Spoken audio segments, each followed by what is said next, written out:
এই শোনো না, আমাদের অন্ধবিশ্বাস চ্যানেলটি যারা এখনো সাবস্ক্রাইব করেননি, প্লিজ সাবস্ক্রাইব করে দাও। আর অল্প কিছু সাবস্ক্রাইবার হলে 1 লক্ষ পরিবার হবে। সবাই প্লিজ সাবস্ক্রাইব এবং বেশি বেশি শেয়ার করে দাও প্লিজ। নিজের চেয়ে 10 বছরের বড় বাবার বন্ধুর ছেলেকে বিয়ে করার কথা ভাবতে চমকে উঠল তরি। তা আবার মাত্র 18 বছর বয়সে। না, এটা হতেই পারে না। 1 নয় 2 নয়, প্রায় গোটা 10 মতো বয়সের পার্থক্য। পাত্রের নাম আহসান সারোয়ার, তরির বাবার বাল্য বন্ধুর ছেলে। পেশায় ব্যবসায়ী, বাবার সঙ্গে ব্যবসার কাজ সামলায়। তবে তরি মানুষটাকে ছোটবেলায় কয়েকবার দেখলেও বড় হবার পর তার সঙ্গে সাক্ষাতের সংখ্যা মাত্র 2।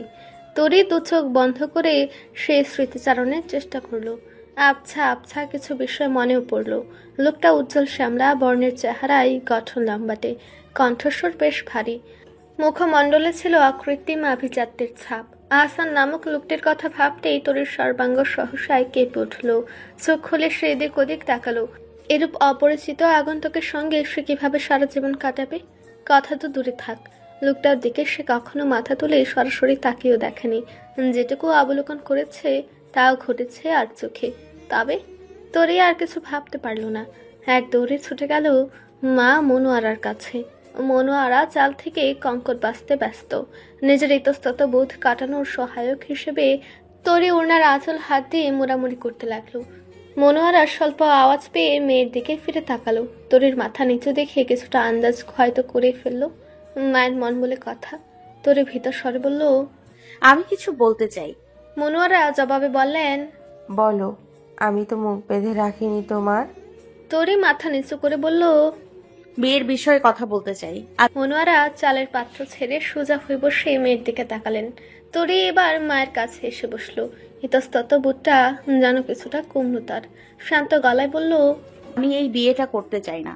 মনোয়ারা প্রত্যুত্তরে বললেন, কেন? পাত্রের ভেতরে কোনো কমতি আছে? স্বভাবে কোনো দোষ দেখেছো কি? তরি আড়ষ্ট হয়ে বলল, আমি আরো পড়তে চাই, জানতে চাই বিয়ে হলে পড়াশোনার কি হবে। মনোয়ারা শান্ত স্বরে বললেন, পড়াশোনার ব্যাপারে কখনো বাধা দেইনি, ভবিষ্যতেও কোনো বাধা দেব না। পড়াশোনার ব্যাপারে পাত্রপক্ষেরও কোনো দ্বিমত নেই। ইচ্ছে থাকলে বিয়ের পরেও পড়াশোনা চালিয়ে নেওয়া যায়। আহসান তো বাচ্চা আর ছেলে নয় যে তোমার বই খাতা কুটি কুটি করে ছিঁড়ে দিবে। তরি অত্যন্ত নরম স্বরে বলল, ওনার বয়সটা খুব বেশি, গুনে গুনে আমার চেয়ে 10 বছরের বড়। মনোয়ারা উত্তরে বললেন, আমার আর তোমার বাবার বয়সের পার্থক্য 10 বছর। তবুও কি আমাদের মধ্যে কোনো অশান্তি, ঝগড়া বিবাদ দেখেছো কখনো? তরি নিচু স্বরে বলল। কিন্তু আমি তো মনোয়ারা আর বাকি কথাটুকু শোনার অপেক্ষা করলেন না। কঠিন স্বরে বললেন, পড়াশোনা বিষয়টা তোমার নিছকি বাহানা। পাত্র তোমার পছন্দ হয়নি এই তো। তবে কেমন পাত্র চাও? রাজপুত্র? ঘোড়ায় চড়ে পরীর দেশ থেকে তোমায় নিতে আসবে? এসব অহেতুক আশাকে মন থেকে বিতাড়িত করো। রাজপুত্র বিয়ে করতে হলে তোমাকেও রাজকন্যা হতে হবে। তুমি কি রাজকন্যা? তরির দিকে প্রশ্নের বাণ ছুড়ে দিতেই তরি এদিক ওদিক মাথা দুলিয়ে না বুঝালো। মনোয়ারার কণ্ঠস্বর এবার কিছুটা নরম হলো। মেঘে কোমল হয়ে বললেন, বাবা মরা মেয়েদের এই সমাজে কেউ মূল্য দেয় না মা। তোমার বাবা আমাকে নিঃস্ব করে দিয়ে চলে গেছেন। বাড়িতে এখন কোনো পুরুষ মানুষ নেই। তোমাকে আর গুনগুনকে বুকে জড়িয়ে ধরে ভয়ে রাত কাটাতে হয়, পাছে যেন কেউ আঁচড় অবধি না কাটতে পারে। আমার কিছু হয়ে গেলে গুনগুনকে বা তোমাকে কে দেখবে? জানি আমাকে হয়তো এখন তোমার খুব কঠিন হৃদয়ের পাষাণ বলে মনে হচ্ছে, কিন্তু আমি তোমার ভালো বই মন্দ ভাবছি না। তোমার বড় চাচা তার জুয়ারি ছেলের সঙ্গে তোমার বিয়ে দেওয়ার জন্য উঠে পড়ে লেগেছে। আমি একা তোমায় সুরক্ষিত রাখতে পারবো না। ভেবে নাও আমি নিজের জায়গায় আহসানকে রেখে তার হাতে তোমাকে তুলে দিচ্ছি। এইটুকু বিশ্বাস আমাকে করতে পারবে না?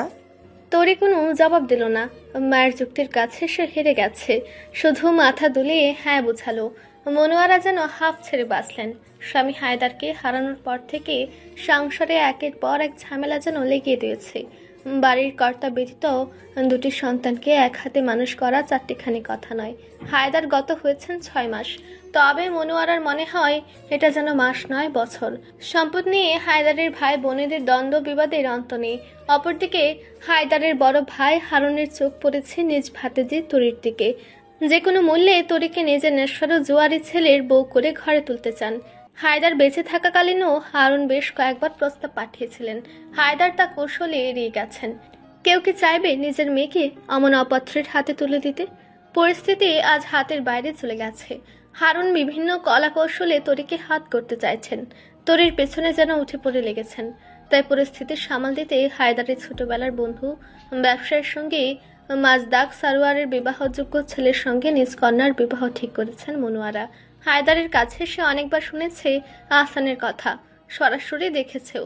আচরণে গগনচুম্বী, নম্রতা, ভদ্রতা, মিষ্টভাষী ও বেশ হাসি খুশি। একবারে তরির জন্য সুযোগ্য পাত্র। আহসানকে হাতছাড়া করার মতো ভুল মনোয়ারা করতে চাননি। নিজে থেকে বিয়ের কথা তুলতেও বড় ইতস্তত বোধ করছিলেন। কিন্তু অদৃষ্টের কি লীলা খেলা!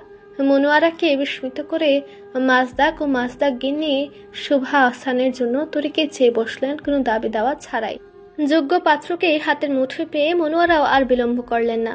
বিয়ের পাকাপোক্ত কথা শেষ করে দ্রুতই বিয়ের আয়োজন শুরু করলেন। এক গুচ্ছ অনিচ্ছা নিয়ে তরি বিয়েতে রাজি হলো। নিতান্তই মায়ের কথা ভেবে তাকে বিয়েটা করতে হচ্ছে, না হলে তার চেয়ে বয়সে এত বড় একটা লোককে বিয়ে করতে বয়ে গিয়েছিল। তরির বান্ধবীরা তার বিয়ের কথা শুনে হেসে কোটি কোটি। তরি বারবার বলতো পড়াশোনার পর্ব চুকে সে বিয়ের পিড়িতে বসবে। আজ তার সে মিথ্যা অহংকার চূর্ণ হবার পথে। তরির বান্ধবীরা যখন তার বিয়ে নিয়ে খুচরো আলাপে ব্যস্ত, তরি তখন মন খারাপে আসক্ত। আজ তার বাবা বেঁচে থাকলে কখনোই তাকে এরূপ পরিস্থিতিতে পড়তে হতো না। কিরে বউ, সাজের বহর তো ভালোই দেখছি, যেন এক লাল পরি। এত সেজে গুজে লাভ কি? রাতে তো দুলাভাই সবকিছুর উপরে তাণ্ডব চালাবে। তরি নিজের বান্ধবী মিশমির এরূপ বক্তব্য শুনে মুখ নামিয়ে নিল। অন্যরা হেসে ফেললেও তরি হাসল না, কিংবা লজ্জা পাওয়ার ভানও করল না। খুব গম্ভীর হয়ে বসে রইল। কাটার মতো বিচ্ছে তার গায়ে কথাগুলো। তবে তরির বান্ধবী গানের হাসি ঠাট্টা বেশিক্ষণ স্থায়ী হলো না। মনোয়ারা এসে সকলকে বললেন, কাজী সাহেব নিচে এসে বসে আছেন, বরযাত্রীও এসে গেছে, তাড়াতাড়ি তরিকে নিয়ে নিচে পাঠাও। মনোয়ারার তারা খেয়ে তরিকে নিচে পাঠিয়ে দেওয়া হলো। তরি নিচে গিয়ে বসতেই কাজী সাহেব বিয়ে পড়াতে শুরু করলেন। তরি মাথা নিচু করে বসিয়ে রইল। তার অপর পাশে বরের বেশে বসে থাকা আহসানকে একবারও মাথা উঁচু করে দেখার প্রয়োজন বোধ করলো না। কবুল বলার ঠিক আগ মুহূর্তে তরি মাথা তুলতেই পরস্পরের চোখাচোখি হলো। তরি মুহূর্তেই নিজের দৃষ্টি অন্যদিকে ফিরিয়ে নিল। সরাসরি না বললেও তরি চোখের ভাষায় বলে দিতে সক্ষম ছিল যে সে এই বিয়েতে রাজি নয়। অতঃপর দুই পক্ষের সম্মতি দান ও কবুল বলার মাধ্যমে বিয়ে কার্য সম্পাদন হলো। মনোয়ারা তরির দিকে তাকিয়ে চোখ মুছলেন। তরির বিয়ে নিয়ে হায়দারের কত স্বপ্ন ছিল। সব সময় বলতেন তরিকে তিনি রাজপুত্রের সঙ্গে বিয়ে দিবেন। তরি পড়াশোনা করে অনেক বড় হবে। মনোয়ারা কখনোই ভাবেননি হায়দার চলে যাওয়ার পর সবকিছু এভাবে এলোমেলো হয়ে যাবে। তরির বিয়েতে তার চাচা ফুপিদের দাওয়াত করলেও হারুনের জের ধরে তারা কেউই আসেননি। পাড়া প্রতিবেশীও স্বল্প মানুষ নিয়ে বিয়েটা হয়েছে। 7-5 ভাবতে ভাবতেই তরির বিদায় বেলা এগিয়ে এলো। বিদায়ের সময়ে মা মেয়ে উভয়ের কান্না দেখে সকলের চোখেই পানি চিকচিক করছিল। 9 বছরের ক্লাস 4-এ পড়ুয়া অবুঝ গুনগুন তো কিছুতেই বোনকে ছাড়তে চাইছিল না। নিজের নরম কোমল হাত দিয়ে তরি শাড়ির আঁচল আগলে বসে রইল, কিন্তু বিশেষ সুবিধা করে উঠতে পারল না। তরি কাঁদতে কাঁদতে গাড়িতে গিয়ে বসলো। গাড়ির মাঝ বরাবর সিটে বসেছে সে। বাম সাইডে বসেছে আহসান নামক এক অসহ্য লোক। ডান সাইডে একটা কম বয়সী মেয়ে, খুব সম্ভবত আহসান সাহেবের বোন। তরি সেদিকে তেমন মনোনিবেশ করলো না। তার এখন বুক ফেটে যাচ্ছে। চেনা মুখগুলোকে ছেড়ে যেতে তার বড্ড কষ্ট হচ্ছে। আচ্ছা, গুনগুন কিভাবে তাকে ছাড়া থাকবে? তরিও যে গুনগুনকে না জড়িয়ে ধরলে ঘুম আসে না। এসব ভেবে তরির চোখে আবার জল এলো। ফুপিয়ে নিঃশব্দে কেঁদে উঠল সে। এবার এক অভূতপূর্ব ঘটনা ঘটল। বাম পাশ থেকে একটা হাত আকাশি রঙের রুমাল এগিয়ে দিল তরির দিকে। তরি ঝাপসা চোখে নিজের বাম পাশের দিকটায় তাকালো। উজ্জ্বল শ্যামলা বর্ণের একজন পুরুষ। ললাটে তার বিন্দু বিন্দু ঘাম, থুতনিতেও বেশ কিছুটা ঘামের ছিটে ফোঁটা দেখা যাচ্ছে। কালো চোখের মনির চারপাশে অবাধে বিচরণ করছে ঘন পাপড়ি। তরি ক্ষণিকের জন্য সবটা ভুলে গেল। ব্যক্তিটি তরিকে ফের বিস্মিত করে দিয়ে বলল, কেঁদো না। ভারী পুরুষালী কণ্ঠ শুনে তরির ঘোর কাটল। মুহূর্তের মাঝে চোখ ফিরে নিয়ে কাপা কাপা হাতে রুমালটা দিয়ে চোখ মুছল। পুরোটা পথে সে একবারও নিজের বাম পাশে ঘুরে তাকিয়ে দেখবার প্রয়োজন অব্দি বোধ করল না। কিছু সময় অতিবাহিত হওয়ার পর আহসানদের বাড়ির সামনে এসে গাড়িটা থামতেই সকলে যেন তরিকে ঘিরে ধরল। তরি ভয়ে উদ্বিগ্নতায় কিছুটা পিছিয়ে গেল। ঘুমটার ফাঁকে মাথা উঁচু করে চারিপাশটা ভালো করে দেখল। এটা নামে বুঝি শ্বশুর বাড়ি। তরির ভাবনায় সুতা কাটা পড়ল। একজন বৃদ্ধ নারী তরির সামনে আসতেই মাজদাক তরিকে উদ্দেশ্য করে বললেন, মা, এটা তোমার দাদি শাশুড়ি মধু বিবি, সালাম করো তাকে। আহা, এভাবে মাথা নিচু করে সালাম করতে নেই, তুমি সাধারণভাবে সালাম দাও। তরি একটা লম্বা সালাম দিল। মধু বেবি সালামের জবাব নিতে তরি আলতো ভাবেই ঢুক গেল। কেমন যেন ভয় লাগছে তার। মধু বেবি এগিয়ে এসে নিজ গলা হতে একটা মোটা সোনার হার খুলে তরির গলায় পরিয়ে দিয়ে বললেন, এই হার যত্ন কইরা রাইখো, আমাদের বংশের ধারা এইটা। তুমিও তোমার নাতির বউরে এইটা তার বিয়ার দিন পরাইয়া দিবা, তোমার কাছে আমানত রাখলাম। তরি মাথা নাড়ল। সিরিয়ালে সে দেখেছিল নায়িকার বিয়ে হওয়ার পর নায়কের দাদি কথায় কথায় নায়িকাকে অপমান করে, সংসারে শুধু অশান্তি করে। কিন্তু বড় বিস্ময়কর বিষয়, তরির এই বৃদ্ধাটিকে মোটেও সেরকম মনে হচ্ছে না। আশ্চর্য, উনি এখনো তরিকে অপমান কেন করছেন না? রক্তটা স্বরে কেন বলছেন না যে, তোমাকে আমি এই বাড়ির বউ হিসেবে মানি না, এক্ষুনি বেরিয়ে যাও এই বাড়ি থেকে, এই বাড়িতে তোমার কোনো ঠাঁই নেই। বিয়ে উপলক্ষে রুমির কাজের শেষ নেই। এ ঘর থেকে ও টান, সে ঘর থেকে সে টান, সব তো তাকেই করতে হচ্ছে নাকি? নতুন বউয়ের জন্য শরবত নিয়ে যাওয়ার পথে বিরাট জোরে ধাক্কা খেল সে। ভারী ট্রে হাতে রুমি বড় বড় চোখে দেখলো এটা আর কেউ নয়, ভাইয়ার একটা বাদর বন্ধু আছে, তার নাম রঙন। এই বাদরটাকে বিয়েতে দাওয়াত দেওয়ার কি প্রয়োজন ছিল? ল্যাজ কাটা বাদর। সুভার আহসানের বোন রুমি তরিকে একটা ঘরে বসিয়ে রেখে গেছে। ফুল নামক বস্তুর প্রতি তরির ছোটবেলা থেকেই এক বিশেষ দুর্বলতা রয়েছে। কিন্তু আজ কেন যেন সব কিছু কেমন ম্লান লাগছে। পুরো ঘর ফুল দিয়ে সাজানো, তবু তরির সেসবের প্রতি বিন্দু পরিমাণ আগ্রহ কাজ করছে না। বরং ইচ্ছে হচ্ছে হাত দিয়ে সব কোটি কোটি করে ছেড়ে দিতে। বিছানার মাঝে আবার ফুল দিয়ে লাভ বানানো হয়েছে, তাতে লেখা রয়েছে A+T। এ মানে আহসান আর টি মানে তরি। তাদের দুজনের নামটা কি তবে একসঙ্গে জুড়ে দিয়েছে? ঘরে তরি ব্যতীত কেউ নেই। দরজার বাইরে থেকে অনেক হট্টগোলের আওয়াজ আসছে। তরির অবশ্য সেদিকে মন নেই। গুনগুনের কাদো কাদো মুখখানা চোখের সামনে ভেসে উঠতেই তরি ফের কেঁদে ফেলল। কপল ছুঁয়ে নোনা পানির স্রোত বেয়ে গেল। তরি বড় একটা ঘোমটা তুলে শটান হয়ে বসে রইল। ঘোমটার আড়ালে টলটলে অশ্রু মুছতে ব্যস্ত হয়ে গেল সে। হঠাৎ কে যেন ঠিক নড়ে উঠল। তরি ভয়ে সিলিং ফ্যানের দিকে তাকালো। শৈশবের ভয়ে যেন মাথা চাড়া দিয়ে মনের ভেতরে ঢুকে গেল। সিলিং ফ্যানটা খুলে পড়বে না তো গায়ে? তবে ঘটনা ঘটলো তার ঠিক উল্টো। সিলিং ফ্যানের কিছুই হলো না। বিকট শব্দে তরি যে বিছানার উপরে বসেছিল সেটা ভেঙে গেল। তরি ভয়ে ছিটকে বিছানার অপর হাতলটা ধরে এক প্রকার নিজেকে বাঁচিয়ে নিল। অযাচিতভাবে প্রখর শব্দের আওয়াজে সবাই সেই ঘরে হানা দিল। দরজা দিয়ে বড় ছোট সকলেই ওকে ঝুঁকে দিয়ে তরিকে দেখতে লাগলো। সেই মুহূর্তে পুরো বাড়িতে রটে গেল নতুন বউ খাটের উপরে বসে খাট ভেঙে ফেলেছে। একে তো নতুন পরিবেশ, এর মধ্যে আবার খাট ভাঙার মতো কুৎসিত কাহিনী। ভয়ে অস্বস্তিতে তরি জমে গেল। এই অপ্রীতিকর অবস্থা থেকে তরিকে রক্ষা করলেন শুভা। খবর পেয়ে শুভা দ্রুত এসে তরিকে রুমির সঙ্গে অন্য ঘরে পাঠিয়ে দিলেন। সকলকে বেশ বকাঝকা করলেন। পরিস্থিতি শান্ত করে শুভা তরির কাছে গেলেন। অতি নরম সুরে বললেন, তুমি কি ভয় পেয়েছো মা? ওই ঘরটা সুন্দর আর বড় বলে সবাই ওখানেই বাসর ঘর সাজিয়েছিল। ওটা তোমার দাদা শ্বশুরের ঘর ছিল। আত্মীয় স্বজন সকাল থেকেই ওই ঘরে বসে হেসে খেলেছে। পুরনো আমলের খাট তো অত ভার সহ্য করতে পারেনি। তুমি এর জন্য নিজেকে দোষ দিও না। তোমার দোষ নেই, যা ভেঙে যাওয়ার তা ভাঙবেই। তুমি কিংবা আমি কেউ চাইলেও সেটা ধরে রাখতে পারবো না। এহসানের বাবাকে অনেক দিন বলেছি ওই ঘরের খাটটা তুলে দিতে। বেশ নড়বড়ে হয়ে গেছে নতুন খাট কিনে বসাতে। উনি বাবার স্মৃতি বলে এড়িয়েও গেছেন, আজ ভাঙলো তো ভাঙলো, নতুন বইয়ের সামনেই ভাঙলো।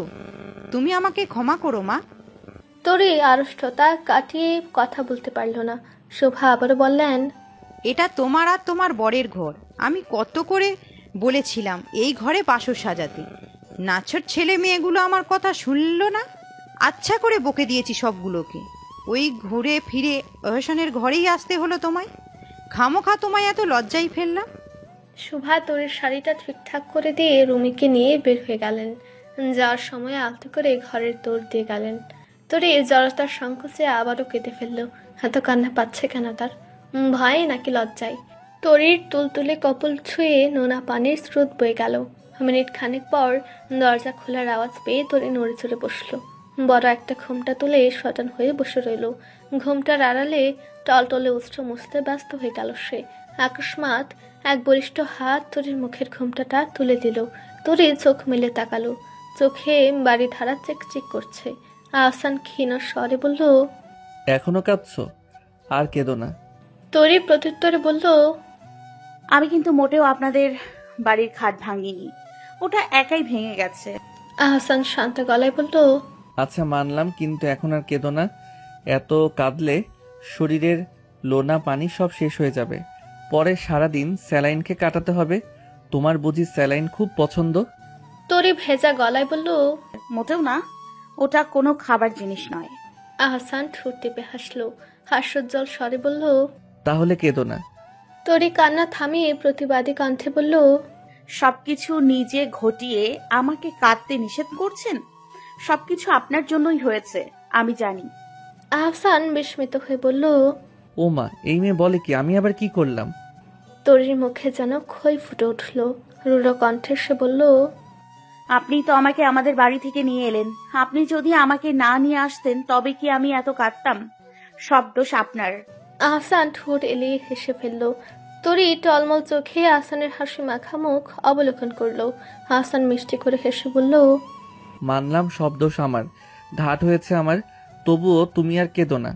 তরি আহসানের কথায় বিশেষ কান দিল না। উল্টো তাকে উদ্দেশ্য করে বলল, কাঁদবো, আরো বেশি করে কাঁদবো, তাতে আপনার কি? আহসান তরির দিকে এক পলক তাকিয়ে রইল। জবাবে বলল, সবটাই তো আমার, এরপরেও এই প্রশ্ন? আহসানের এরূপ ঘোর মিশ্রিত কণ্ঠ শুনে তরির মনে কেমন যেন ঢেউ বয়ে গেল। অস্বস্তিতে চোখ ফিরিয়ে নিতে চাইলেও আহসানের দৃষ্টিতে বাধা পড়ে গেল। অদ্ভুত বিষয় তো, লোকটা তার দিকে এভাবে তাকিয়ে আছে কেন? তরি আর চোখে আহসানের দিকে তাকিয়ে রুষ্ট গলায় বলল, আপনি এভাবে তাকাবেন না। তরির এরূপ উক্তি শুনে আহসান প্রথমে জিহ্বা দিয়ে ঠোঁট ভেজালো, ফের বলল, কেন? তাকালে ক্ষতি কি? আমার বউ, আমি তাকাতেই পারি। তরির পিলে চমকে উঠল। গায়ের লোমগুলো যেন দাঁড়িয়ে গেল তার। ড্যাব ড্যাব করে মিনিট খানেক আহসানের মুখ পানে চেয়ে রইল। লোকটা কি তাকে বউ বলল? তবে পর মুহূর্তেই তরি লজ্জা পেয়ে চোখ নামিয়ে ফেলল। আহসান তরির কার্যকলাপ সূক্ষ্মভাবে লক্ষ্য করতেই মনে মনে এক দফা হেসে নিল। তরির দিকে নিজের হাতখানা বাড়িয়ে দিয়ে বলল, আমাকে কি বিশ্বাস করা যায় তরি? তুমি কি বিশ্বাস করতে পারছো আমায়? না, যায় না। না বোধক উত্তর শুনে আহসান দীর্ঘশ্বাস ফেলল। অনেকটা সময় নিশ্চুপ রইল। অতঃপর বিছানা থেকে নেমে আলমারি খুলে পরনের উপযোগী জামা কাপড় বের করলো। তরিকে উদ্দেশ্য করে বলল, তুমি বসো, আমি জামা কাপড় ছেড়ে আসছি। তরি কোনো সঙ্গতিপূর্ণ উত্তর দিল না। আহসান আর অপেক্ষাও করল না। জামা কাপড় হাতে যখনই দরজা খুলে বের হতে যাবে সেই মুহূর্তে তরি বলল, একটু শুনুন। আহসান পিছনে ফিরে তাকালো। তরি মিহির স্বরে বলল, আপনাকে পুরোপুরি বিশ্বাস করা যায় না, তবে একটু একটু করা যায়। আহসান পাশ ফিরে নিজের বদনখানি ঢেকে ফেলল। মুখে এক চিলতে হাসি নিয়ে সে বলল, আমি একটুতেই সন্তুষ্ট। আহসান আর দাঁড়ালো না, দরজা খুলে বেরিয়ে গেল। আহসান যাওয়ার পরপরই তরি নিজের ক্লান্ত শরীরটাকে বিছানার মাঝে শুপে দিল। সারাদিনের ক্লান্তি ধাকলের চাপে নিমিষে সে নিদ্রা দেশে তুলে গেল। আহসান দরজা খুলে ঘরে প্রবেশ করতেই থমকে গেল। বিছানায় জুবুথুবু তরিকে ঘুমন্ত অবস্থায় দেখে সে নমনীয় হয়ে পড়ল। বালিশটা নিয়ে তরির সন্নিকটে বসলো। তরির মুখোমুখি বালিশটা রেখে সে নিজেও শুয়ে পড়ল। আহসান এক দৃষ্টিতে তরির দিকে তাকিয়ে রইল, পলক যেন পড়ছেই না। এই ভারী জামা কাপড় নিয়ে মেয়েটা পরে পরেই ঘুমাচ্ছে কি করে? সে চলে যাওয়ার পর ভারী শাড়িটা বদলে নিলেও তো পারতো। এত খামখেয়ালি হলে কি চলে? হাসান তরির শাড়ির আঁচলটা হাত দিয়ে স্পর্শ করলো, নাকের সামনে নিয়ে ঘ্রাণও নিল। কেমন একটা নারী সুলভ ঘ্রাণ। এই লাল টুকটুকে গম্ভীর মেয়েটা কি আসলেই তার বউ? মুহূর্তটাকে স্বপ্ন ভেবে হাসান নিজের হাতে চিমটি কাটলো। বেশ ব্যথা লাগলো। মুখাবয়বের উপরে রোদ্দুরের তীব্র ঝলকানির অস্তিত্ব টের পেতেই ঘুম ভেঙে গেল তরির। চোখ মেলতেই দেখলো আহসান ঠিক তার বরাবর মুখ গুজে ঘুমিয়ে আছে। শিথিল দেহে তীব্র যৌবনের ছাপ। তরি কেমন নড়েচড়ে উঠল। এক মনে তাকে রইল স্বামীর পানে। মানুষটাকে দেখে কালকে যতটা ভয় লেগেছিল আজ মোটেও সেরকম লাগছে না। আচ্ছা, লোকটা কি আদতে আসলে এরূপ শান্ত? তরি তর্জনীটা স্বামীর ঠিক গাল বরাবর রাখলো। চাপদারিগুলো আলতো হাতে ছুঁয়ে দেখলো। এরপর থুতনিটা ছুঁয়ে দেখার জন্য যখন হাত বাড়াতে যাবে আকস্মাৎ আহসান ঘুম থেকে উঠে গেল। ফোলা ফোলা চোখে তরিকে দেখলো। তরি অস্বস্তিতে চোখ নামিয়ে নিল। আমতা আমতা করে বলল, মশা বসেছিল।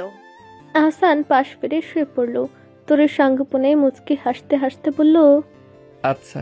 আহসানের উত্তর শুনে তরি দীর্ঘ নিঃশ্বাস ফেলল। ভাগ্যিস লোকটা টের পায়নি। তরি বিছানা থেকে উঠে বসলো। তার আর ঘুম আসছে না। আলমারির উপাস থেকে লাগেজটা নিয়ে সেটা খুললো। পরনের জন্য একটা শাড়ি বের করলো। মনোয়ারা তরিকে বারবার বলে দিয়েছেন বিয়ের পরদিন নতুন বউরা শাড়ি পরে। মনোয়ারা নিজেই তরিকে গাঢ় নীল রঙের শাড়িটা কিনে দিয়েছেন।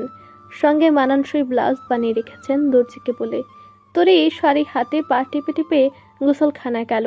গোসল শেষ করে গাঢ় নীল রঙের শাড়িটা পরে তোয়ালে মাথায় ঘরে ঢুকলো। আহসান তখন সবে মাত্র বিছানা থেকে উঠে বসেছে। তরিকে নীল রঙে দেখে বড়সড় চমক খেলো। তরির চুল বেয়ে টপটপ করে পানি পড়ে কোমর পিঠ ভিজে যাচ্ছে। তরি অন্যমনস্ক হয়ে বারবার তোয়ালে দিয়ে চুল মোছার বৃথা চেষ্টা চালাচ্ছে। আহসান চোখ ফেরালো না। উজ্জ্বল দৃষ্টিতে সে তরিকে বারংবার ঘুরে ফিরে গভীরভাবে পর্যবেক্ষণে ব্যস্ত। পর্যবেক্ষণের মাত্রা এতটাই গভীর যে এক পর্যায়ে আহসানের মনে হলো সে চাইলেই তরির চুল বেয়ে পড়া পানির ফোঁটাগুলোকে নিমেষে গুণে শেষ করতে পারবে। আনমনে তার চোখ পড়ল তরির পিঠের ব্লাউজের ফিতার দিকে।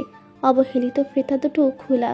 এত নিখুঁত বিষয় বস্তুর মাঝে এটুকু ভুল ঠিক মানাচ্ছে না। এই অবাধ্য জিনিসগুলোকে একটা বাঁধনে বাঁধা দরকার। আহসান তরির ঠিক পেছনে গিয়ে দাঁড়ালো।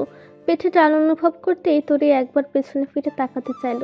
তবে আয়নায় আহসানের প্রতিচ্ছবি দেখে আর পিছু ফিরল না। আড়ষ্ট হয়ে দাঁড়িয়ে রইল। ফিতা দুটোকে বেঁধে দিতে গিয়ে আহসান তরির মসৃণ পিঠের দিকে তাকিয়ে রইল কিছুক্ষণ। কোমল হৃদয়ে উত্তাপ বয়ে গেল যেন। প্রথমে দ্বিধাবোধ করলেও মনের নিকট দ্বিধা যেন বাধা পড়ল। আলতো করে ঠোঁট ছুঁয়ে দিল তরির পিঠদেশে। আকস্মিক বৈধ ছোঁয়ায় তরি যেন কেমন নিয়ে গেল। এরূপ স্পর্শ সে আগে কখনো পায়নি। পেছন ফিরে লাজে সে আহসানের বুকে মুখ লুকালো। সম্বিত ফিরতেই চমকে উঠল। দ্রুত সরে গেল। মানুষটাকে কাল রাতেও তার বড্ড মন্দ বলে মনে হয়েছিল। আজ তার স্পর্শে বিন্দু মাত্র খারাপ লাগছে না কেন? শুভা তখন নাস্তার টেবিল সাজাতে ব্যস্ত। তরি তার সামনে এসে দাঁড়াতেই ঠোঁটে ঝলমলে হাসির ঝলক দেখা গেল।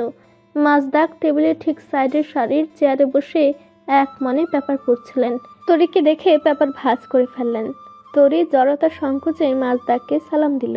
মাছদাক তরির সালামের জবাব নিলেন। ফের তরিকে উদ্দেশ্য করে বললেন, তোমাকে দেখলেই আমার বুকের ভেতরটা ফেটে যায় মা। তোমার বাবা কতটা অমায়িক ব্যক্তিত্বের মানুষ ছিলেন সেটা শুধু আমিই জানি। ভাবতে পারিনি হায়দার এভাবে চলে যাবে। চায়ের আড্ডায় তোমার বাবার স্থানটা যখন ফাঁকা দেখি না, কতটা শূন্য মনে হয় তোমাকে বলে বোঝাতে পারবো না। সেই ছোট্টবেলা থেকে হাসি খেলা দুষ্টুমি করে একসঙ্গে বড় হয়েছি। আহারে বন্ধু আমার। স্বভাবত তরি খুবই আবেগপ্রবণ একটি মেয়ে। বাবার প্রসঙ্গে উঠতেই চোখ ঝাপসা হয়ে গেল তার। বিষয়টা লক্ষ্য করতেই শুভা নিজ স্বামীকে বললেন, দিলে তো এই সকাল সকাল মেয়েটাকে কাঁদিয়ে। সকালবেলা এসব না বললেই কি হতো না তোমার? মাছদা অতি নরম সুরে তরিকে বললেন, কেঁদো না মা।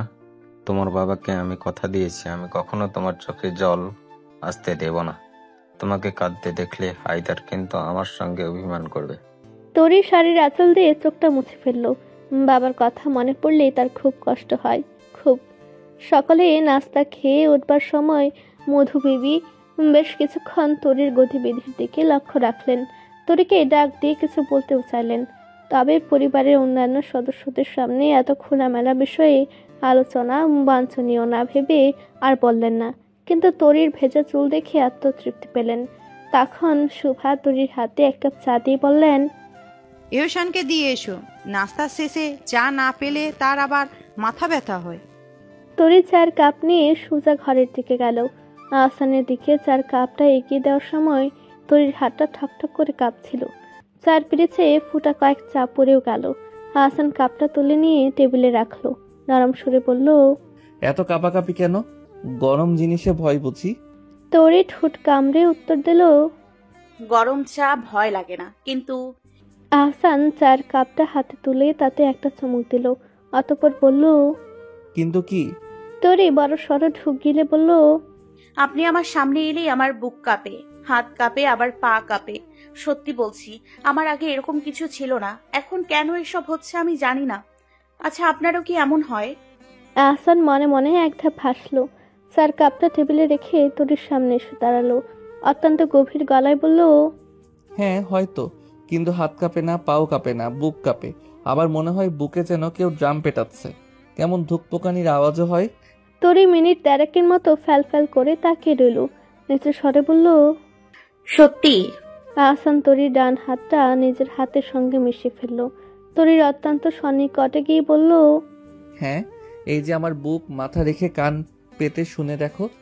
তরি এবার সত্যি সত্যি স্বামীর বুকে মাথা রাখলো। না, মানুষটা মিথ্যে বলেনি। আসলেই কেমন ধুকপুক আওয়াজ হচ্ছে। মাজদাক সারোয়ারের ডাকে দুই যুগলের খুর কাটলো। তরি স্বামীর বুক ছেড়ে সরে দাঁড়ালো। বাবার ডাক শুনতে পেয়ে আহসান দ্রুত পায়ে হেঁটে বেড়ে গেল। তরি দরজার সামনে এগিয়ে গিয়ে আহসানের নীরব প্রস্থান দেখলো।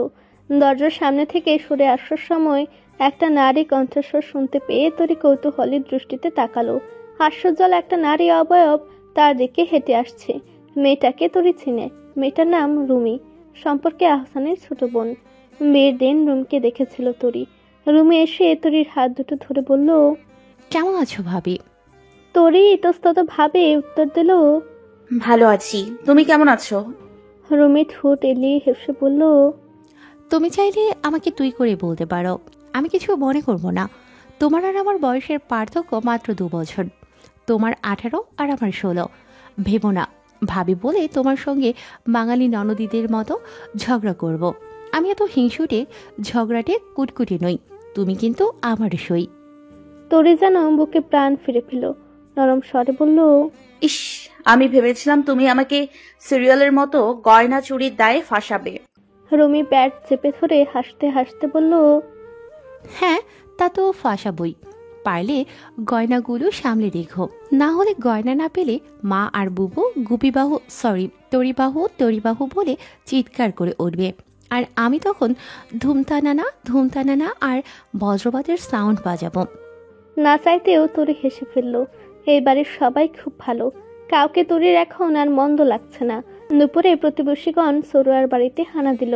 নতুন বইয়ের চাঁদ মুখখানি দেখাই তাদের মুখ্য উদ্দেশ্য। তরির চকচকে উজ্জ্বল শ্যামলা গায়ের রং, কোমর অব্দি চুল, নব যৌবনে বিগলিত রূপ দেখে কারোর মুখে কোনো রা নেই। প্রতিবেশীরা তরিকে নিয়ে তেমন বিশ্লেষণে মত্ত হতে পারল না। শুভা তাদের সেই সুযোগ দিলেন না। খাইয়ে দাইয়ে সকলকে বিদায় করে দিলেন। মধ্যাহ্ন ভোজের আশায় সেই সময় মাজদাক আর আহসানও হাজির হলো। ব্যবসার কাজ সামলাতে গিয়ে প্রায় এই পিতা পুত্রের দুপুরের খাবার খেতে দেরি হয়ে যায়। শুভা দ্রুত হাতে স্বামী আর সন্তানকে খাবার বেড়ে দিলেন। কোথায় গিয়েছিলেন আপনি? দুপুরের খাবার শেষ করে কাজের ছুতো সবে ঘরে ঢুকেছিল আহসান। নিজ স্ত্রীর প্রশ্নে বাধা পড়ল সে। হাতের কাজ ছেড়ে তরির প্রশ্নের উত্তরে বলল, কাজ যদি না করি তবে তুমি বেকারত্বের অজুহাত দেখিয়ে ছেড়ে চলে যাবে। তরি নির্দ্বিধায় বিজ্ঞের ন্যায় বলল, মোটেও না, মা আমাকে বলেছেন সব সময় সুখে দুঃখে স্বামীর পাশে থাকবে। আহসান তরির দিকে তাকিয়ে মুচকি হাসলো। তরি ড্যাব ড্যাব করে তাকিয়ে স্বামী ঠোঁটের হাসিকে অবলোকন করলো। ঠোঁটগুলো তার গোলাপি রঙের। আজকালকার উশৃঙ্খল ছেলেপেলেদের মতো সিগারেট খেয়ে ঠোঁট কালো করে ফেলা ছেলেদের মতো নয়। তরির ভাবুকতা দেখে আহসান তার দিকে কয়েক ধাপ এগিয়ে গেল। পকেট থেকে মুঠো ভর্তি কাচের চুড়ি বের করলো। নীল রঙের জলজলে তকতকে চুড়িগুলোকে তরির হাতে পরিয়ে দেওয়ার জন্য হাত বাড়িয়ে দিল। তরির সেই হাত সাদরে গ্রহণ করলো। উদীয়মান প্রতীকের ন্যায় নিজের হাতখানা মেলে ধরলো স্বামীর দিক। গোল গোল চুড়িগুলোকে হাতে পরানোর সময় সুরসুরিতে তরি চোখ বুজে ফেলল। আসান সে সব অগ্রাহ্য করে নিজের কাজে ব্যস্ত রইল। চুড়িগুলো সে কিনেছে অতি গোপনে, সকালের আগোচরে বলা যায়। পকেটে ঝনঝন আওয়াজের শব্দে মাজদা কয়েকবার সন্দেহজনক দৃষ্টিতে তাকিয়েছিল। আহসান সুকৌশলে সেই পরিস্থিতির সামনে নিয়েছে। নীল রঙের শাড়িটার সঙ্গে চুড়িগুলো দারুণ মানিয়েছে। তরি চুড়ি ভর্তি হাত দুটো ঝাঁকালো। আহসান নিঃশব্দে চুড়ির সেই ঝনঝন আওয়াজের শব্দ শুনতে লাগলো। চুড়িগুলো পরস্পরের সঙ্গে বাড়ি খেয়ে যে অদ্ভুত শব্দের সৃষ্টি করছে তা হাসানের কাছে বড় সুমধুর মনে হলো। আজ সকাল থেকে সবকিছু এত অপূর্ব লাগছে কেন, তার কারণটা কি? তরি এই বাড়িতে আসার পর থেকে তরির সবচেয়ে বেশি মনে পড়ে গুনগুনকে। রাতে দুই বোন একে অপরকে জাপটে ধরে ঘুমাতো। তরি কাদা মাটি দিয়ে গুনগুনকে কতবার হাড়ি পাতিল যে বানিয়ে দিয়েছে তার হিসেব নেই। বৃষ্টি এলে ভেজা মাটি দিয়ে দুই বোন পুতুল বানাতো, বালু দিয়ে কেক বানিয়ে খেলতো। গুনগুনের সঙ্গে কাটানো সময়গুলোর কথা স্মৃতিচারণ করতেই তরি কেঁদে ফেলল। কাঁদছো কেন? আহসানের নরম কণ্ঠস্বর শুনে তরি হাতের উল্টো পিঠ দিয়ে চোখ মুছল। কান্না মাখা স্বরে বলল, কোথায়, আমি মোটেও কাঁদছি না। আহসান তীক্ষ্ণ দৃষ্টিতে তরির ফুলা ফুলা চোখ দেখল। নাকের ডগাটা লাল হয়ে গেছে, গলার স্বরও ভেজা। আহসান দীর্ঘশ্বাস ফেলে তরির পাশে এসে বসল। তরি সরে গিয়ে তাকে বসার জায়গা করে দিল। নমনীয় কণ্ঠে বলল, মিথ্যেটা দেখছি ঠিকঠাক বলতে পারো না। তরি কোনো প্রত্যুত্তর করলো না। তার কিছু ভালো লাগছে না। বিছানার উপরে উবু হয়ে বসে আছে। মনটা কেমন যেন লাগছে। জবাব না পেয়ে আহসান তরির দিকে আরো কিছুটা এগিয়ে এলো। থুতনিতে হাত রেখে বলল, কি হয়েছে? কেউ কিছু বলেছে? তরি নির্লিপ্ত ভঙ্গিতে বলল, কিছু হয়নি। আহসান কাঙ্ক্ষিত জবাব না পেয়ে হতাশ হলো। তরিকে আর যারা করলো না, বরং তরির দু কপালে হাত রেখে বলল, জানো, আমার ছোটবেলা থেকে একটা অসুখ আছে। তরি অত্যন্ত কৌতূহলের সহিত বলল, কি অসুখ? জবাবে আহসান বলল, ছোটবেলা থেকে আমার পছন্দের কোনো মানুষ যদি আমার সামনে কাঁদে তাহলে আমার খুব কষ্ট হয়। বুকে কেমন চিনচিন ব্যথা হয়, মনে হয় যেন আমি মরেই যাব। তরি ফ্যাল ফ্যাল করে তাকিয়ে রইল স্বামীর দিকে। ঢুক গেলে বলল, এখনো কি খুব কষ্ট হচ্ছে? আহসান নির্বিঘ্নে উত্তর দিল, হ্যাঁ, খুব খুব খুব কষ্ট হচ্ছে।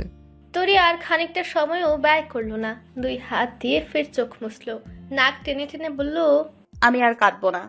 আহসান মুখ টেপে হেসে ফেললো। তার দেখা দেখি তরি হেসে ফেললো। সময়ের বিঘ্ন না ঘটে তরিকে বলল, কাঁদছিলে কেন? অতর্কিত প্রশ্নে তরি মাথা নিচু করে ফেললো। শাড়ির আঁচল প্যাঁচাতে প্যাঁচাতে বলল, আমার একটা ছোট বোন আছে, ওর নাম গুনগুন। জানেন, ও খুব লক্ষ্মী একটা মেয়ে। আমি যা বলি তাই শোনে। আমরা একসঙ্গে পড়তে বসি। রাত্রে জড়াজড়ি করে না ঘুমালে আমাদের ঘুমেই আসে না। আজ সারা দিন আমি ওকে দেখিনি। আগে কখনো গুনগুনকে ছাড়া আমি থাকিনি। মনটা খুব খারাপ লাগছে। আমি নিশ্চিত গুনগুন অনেক কাঁদছে। আমার যেন কেমন কেমন লাগছে। গুনগুনকে খুব মনে পড়ছে। আহসান মনোযোগ দিয়ে তরির কথা শুনলো। তরি থামতে সে বলল, ব্যাপারটা তো আসলে খুব সিরিয়াস। আচ্ছা, আজ রাতে গুনগুন ভেবে আমাকে জড়িয়ে ধরে ঘুমিয়ে পড়ো। কাল সকালবেলা তোমাকে তোমাদের বাড়ি দিয়ে আসবো। সন্ধ্যায় বাড়ি কাজ শেষে বাড়ি ফেরার সময় তোমাকে আবার নিয়ে আসবো, চলবে? তরি চোখ বড় বড় করে বলল, পাক্কা? আহসান মাথা ওপর নিচ করে সম্মতি জানালো। তরি আবেগে উচ্ছ্বসিত হয়ে আহসানকে জড়িয়ে ধরলো।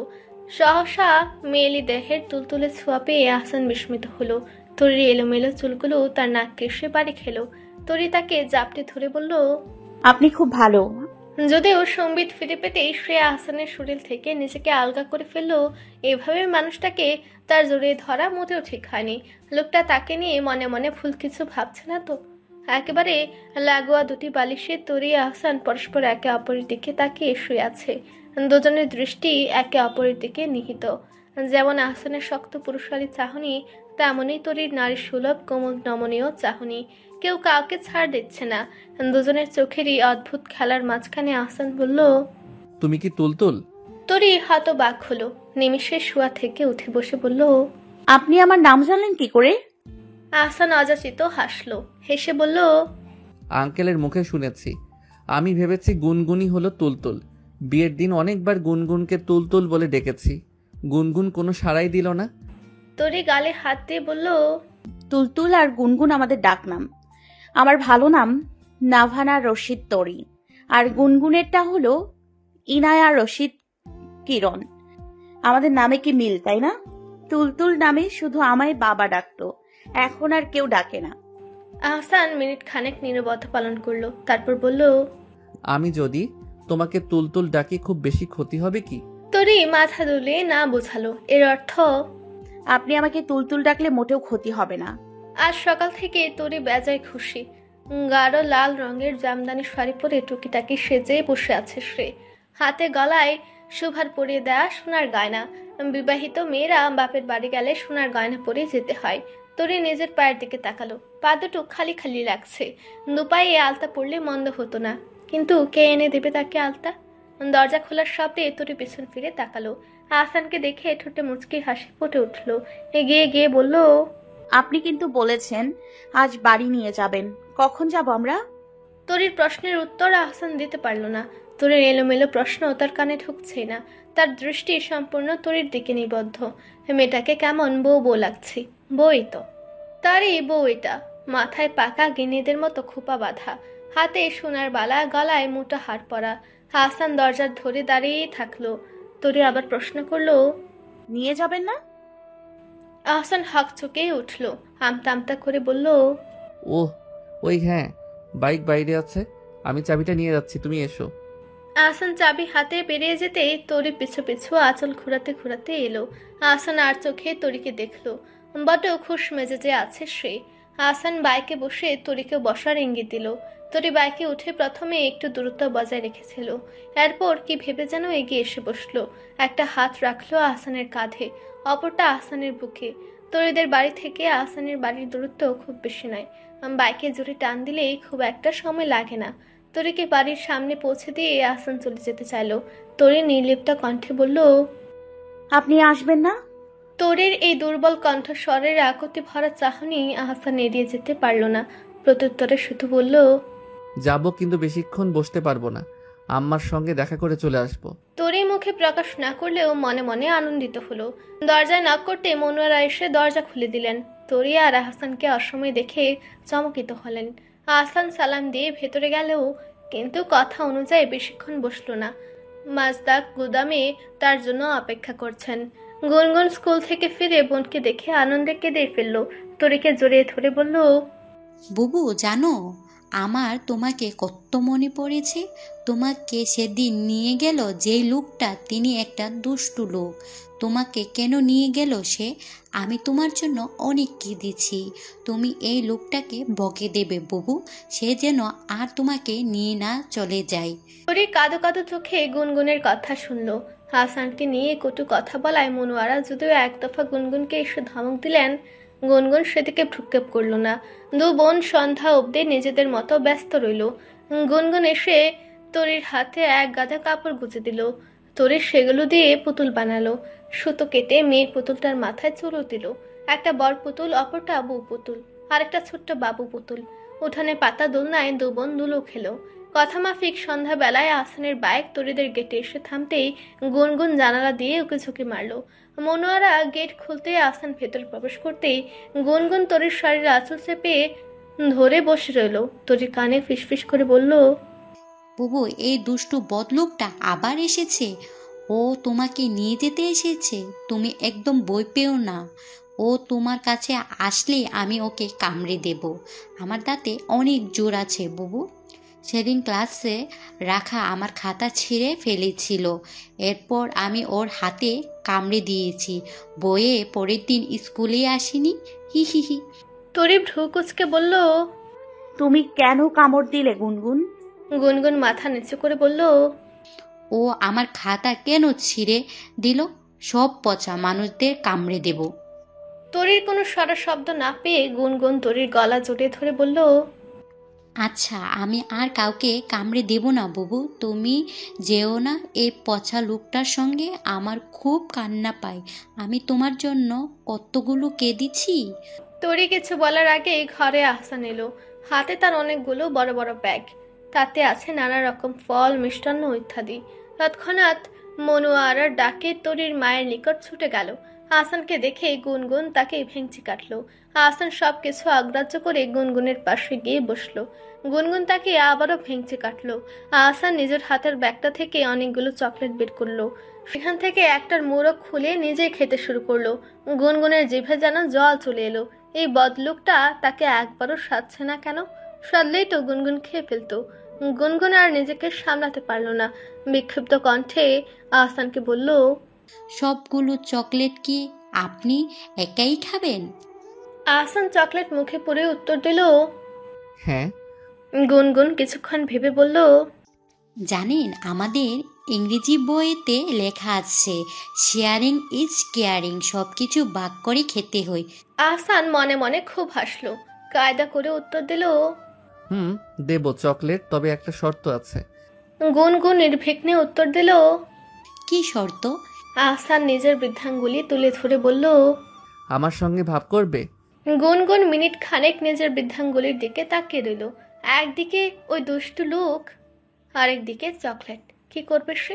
উপায় না পেয়ে গুনগুন আহসানের বৃদ্ধাঙ্গুলির সঙ্গে নিজের বৃদ্ধাঙ্গুলি ঠেকে বলল, এই যে ভাব করলাম, এবার আমায় চকলেট দিন। আহসান চকলেট ভর্তি ব্যাগটা গুনগুনের হাতে গুজে দিল। গুনগুন চকলেট বের করে খেতে খেতে বলল, আপনি মোটেও দুষ্টু লোক নন, আপনি অনেক ভালো। আহসান ঠোঁট টিপে হাসলো। দুই বোনের কার্যকলাপ ঠিক একই রকম। মনোয়ারা তরিকের সঙ্গে নিয়ে কোমর বেঁধে রাখতে বসেছেন। আহসান বাধা দিতে চাইলে লাভ হলো না। মনোয়ারা সাফ জানিয়ে দিলেন নতুন জামাইকে তিনি খালি মুখে যেতে দিবেন না। তরিকে সালাদ কাটতে বসিয়ে দিয়ে মনোয়ারা পোলাও, রোস্ট এবং গরুর মাংসের রেজালা রাঁধলেন। রাতে মেয়ে ও মেয়ের জামাইকে নিজ হাতে পাত পেরে খাওয়ালেন। খেয়ে উঠে মনোয়ারাকে সালাম জানিয়ে আহসান তরিকের সঙ্গে নিয়ে রওনা দিতে চাইল।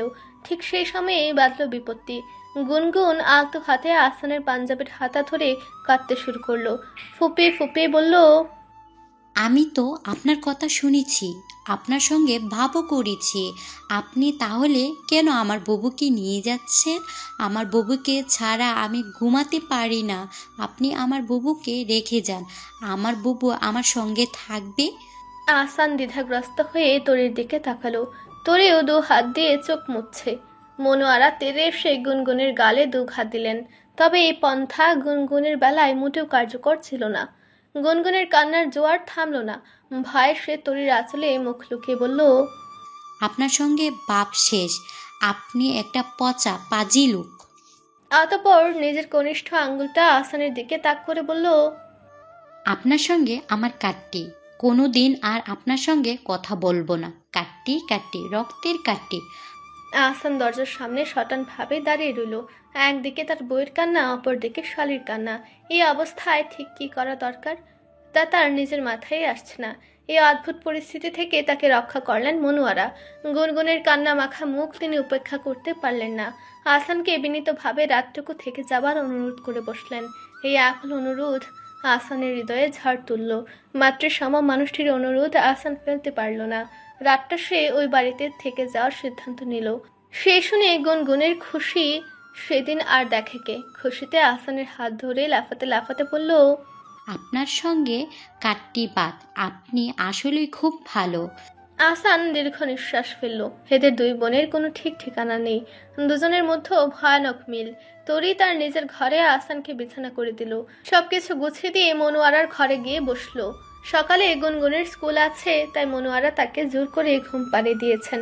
তরিকে এত রাতে নিজের ঘরে মনোয়ারা বললেন, তুমি কি এই ঘরে শোবে? তরি বিছানায় হেলান দিয়ে বলল, হ্যাঁ মা, ওনাকে বিছানা করে দিয়ে এসেছি।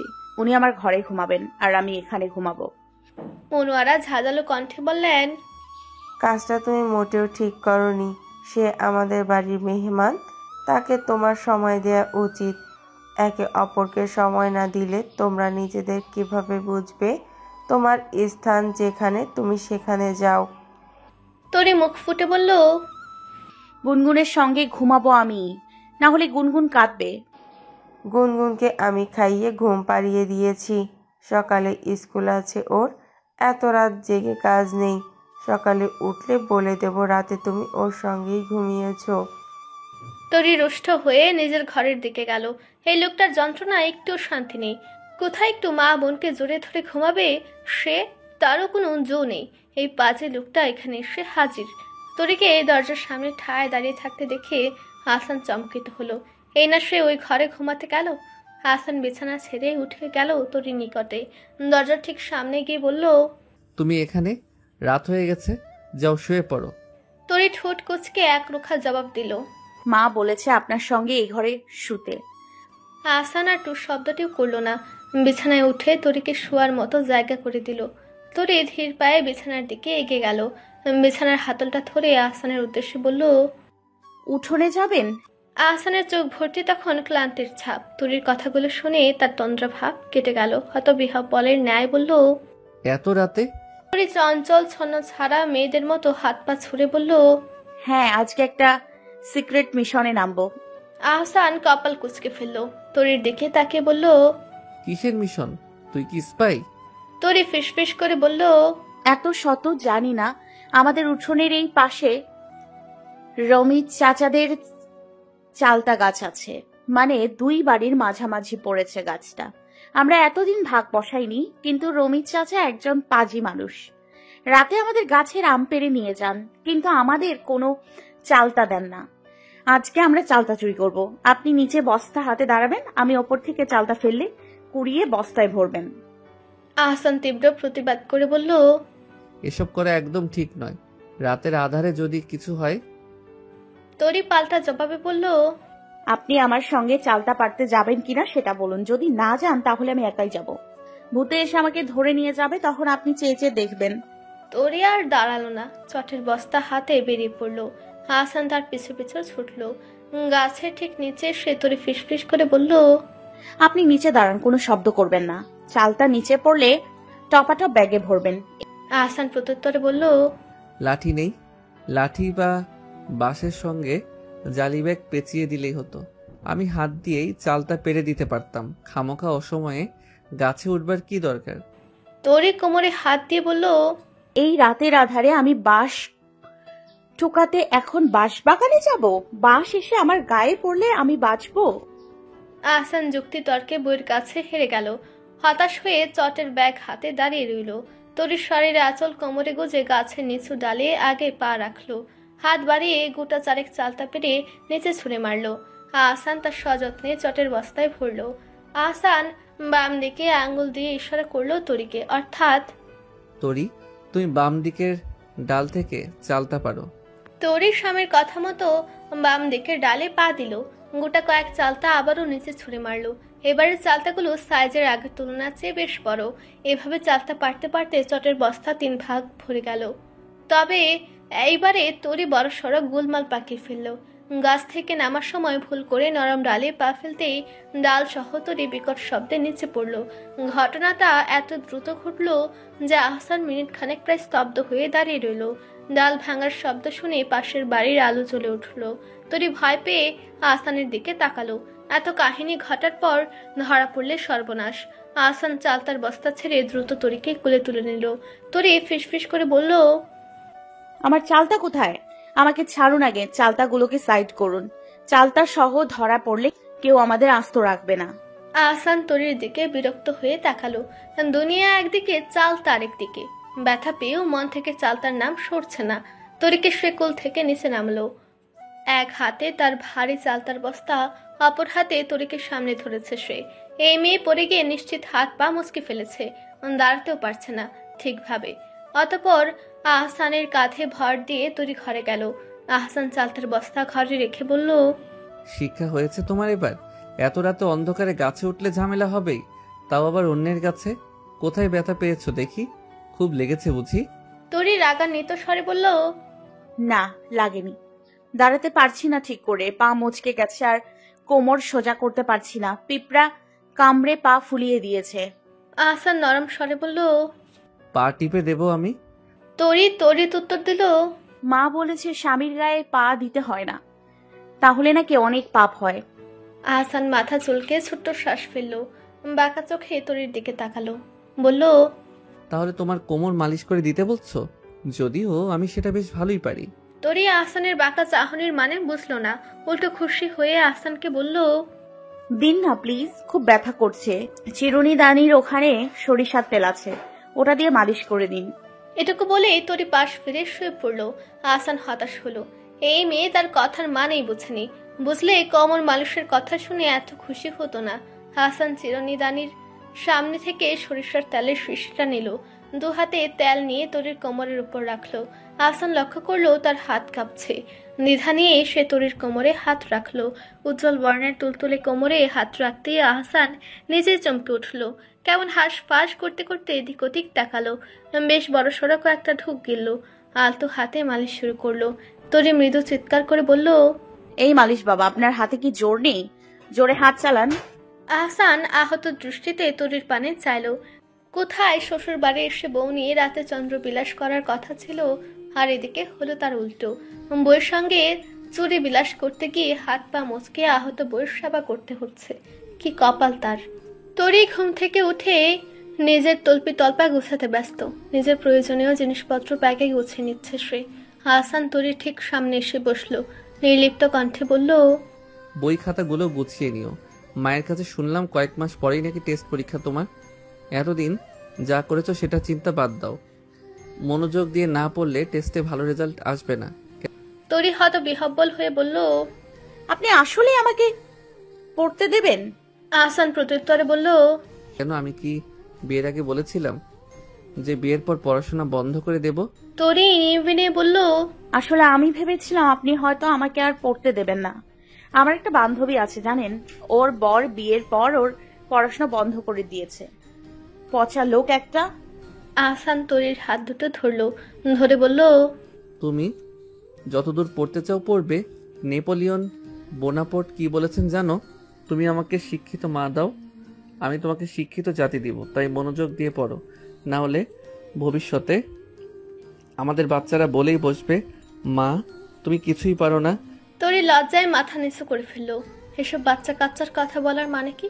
লোকটা বড্ড বাজে। গুনগুনকে স্কুলে পাঠিয়ে দিয়ে চুলায় রান্না বসিয়েছেন মনুয়ারা। আহসানকে খুব করে বললেন দুপুরের খাবার খেয়ে যেতে। আহসান কাজের ছুতোয় আর বসলো না। তরিকে সঙ্গে করে নিয়ে বেরিয়ে গেল। ব্যবসার কাজে নাকি আবার বাবার সঙ্গে বের হতে হবে আহসানের। মনোয়ারাও আর জোরালো ভাবে চাপ দিতে পারেননি।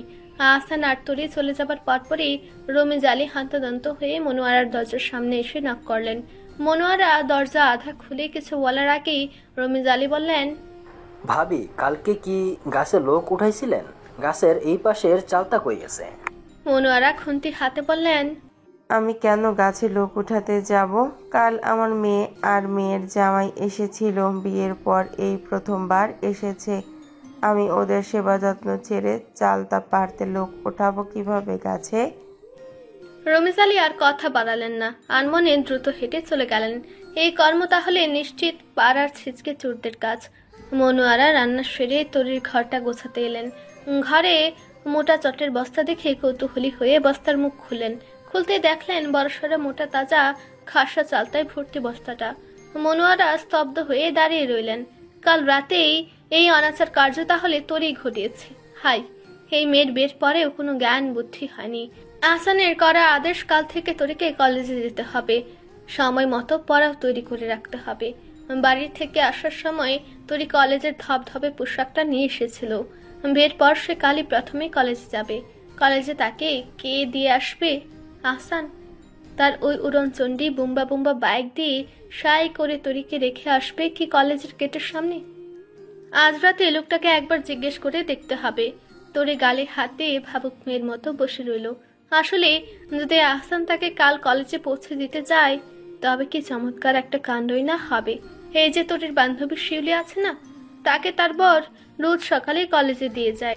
আবার খেয়াল মাফিক কলেজ ছুটি হওয়ার আগে আগে শিউলির অপেক্ষায় কলেজের গেটের সামনে দাঁড়িয়ে থাকে।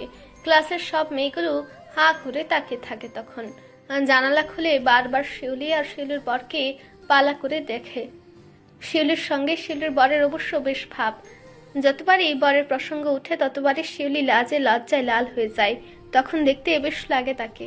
কাল যদি আহসান তাকে কলেজে পৌঁছে দিতে যায় কি দারুণ ব্যাপারটাই না ঘটবে। ক্লাসের মেয়েগুলো কি শিউলির বরের মতো আহসানকেও পালা করে লুকিয়ে লুকিয়ে দেখবে? না না, তা কেন হবে? আহসানকে কেন ওই দুষ্টু মেয়েগুলো লুকিয়ে লুকিয়ে দেখবে? মোটেও দেখবে না। তারা আহসানকে যদি দেখে তাহলে তরি তাদের চোখ কাটা কম্পাস দিয়ে গুটিয়ে দেবে।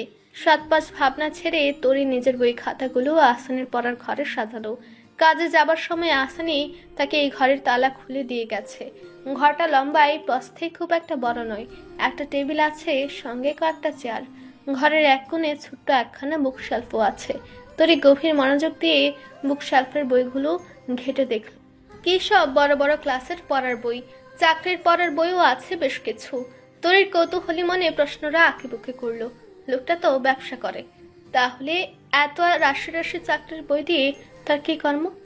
তরি তখন পড়ার রুম থেকে সবে মাত্র বের হয়েছে। শোভা এসে তরির হাতে 4 কাপ ধরে দিয়ে বলল, তরি, তোমাকে দেখতে ওই ঘরে মিতালি ভাবি এসেছে। ভয় পেও না, সে তোমাকে কিছু বলবে না। আমাদের পাশের বাড়িটাই থাকেন উনি। তুমি ঘোমটাটা দিয়ে একবার দেখে এসো। তরি কাপা কাপা হাতে 4 কাপটা ধরলো। নতুন মানুষ দেখলে তার কেমন যেন ভয় ভয় লাগে।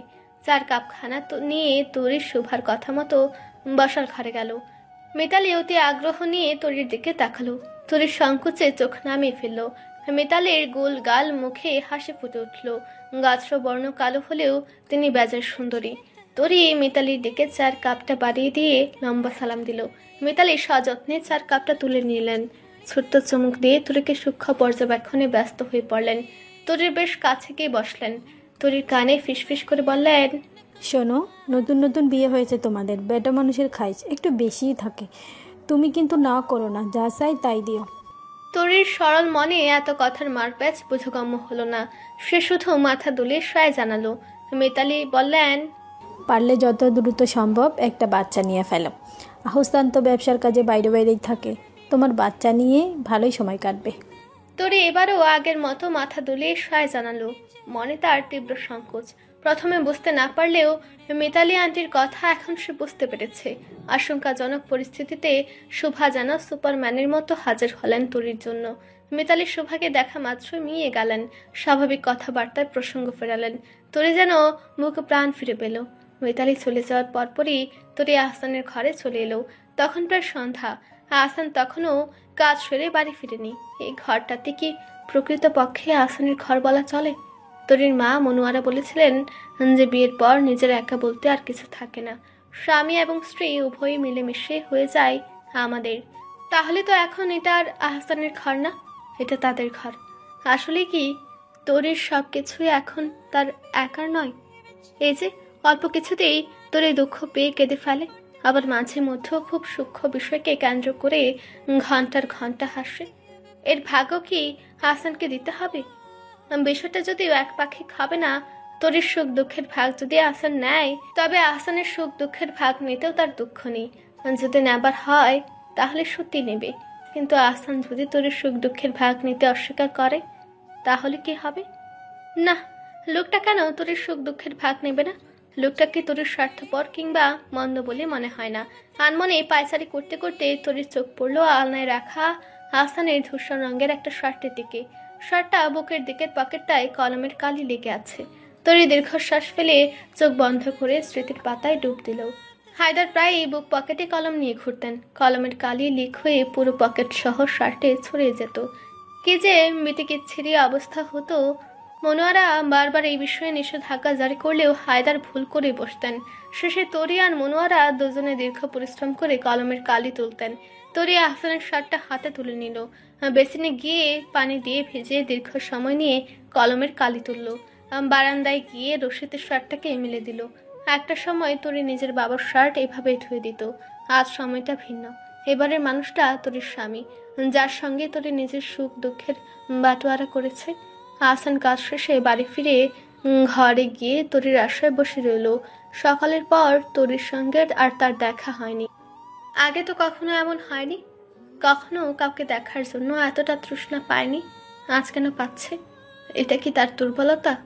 তরি মেয়েটা মাত্র কয়েকদিন তার মনে নিজের জন্য জায়গা করে নিল। তরিকে দেখতে না পেলে আহসানের অসহ্য লাগে। সবকিছু থাকা সত্ত্বেও খালি খালি মনে হয়।